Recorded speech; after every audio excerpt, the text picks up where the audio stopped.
महापालिका निवडणुकीत गुन्हेगारी पार्श्वभूमीचे उमेदवारही विजयी झालेत। पुण्याच्या प्रभाग क्रमांक 23 मधून गुंड बंडू आंदेकरची भावचाय लक्ष्मी आंदेकर आणि सून आंदेकर ही राष्ट्रवादीकडून विजयी झाली आहे।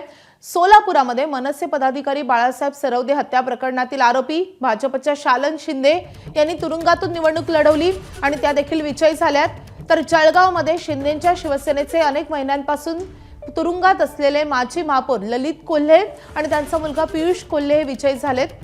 तर पत्रकार गौरी लंकेश हत्या प्रकरणात जामिनावर बाहेर असलेला संशयित आरोपी श्रीकांत पांगारकर याने जालना महानगरपालिकेसाठी अपक्ष निवडणूक लढवली होती आणि तो देखील विजयी झालाय। त्यामुळे गुन्हेगारी प्रवृत्तीचे नगरसेवक पुण्यामध्ये, जालन्यामध्ये, सोलापूरमध्ये विजयी झालेत।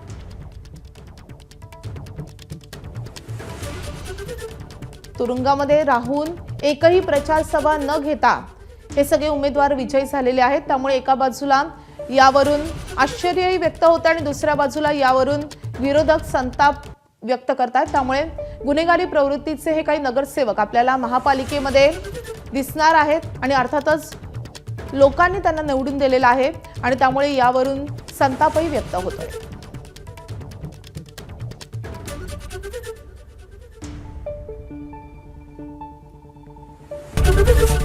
एबीपी माझा, उघडा डोळे बघा नीट।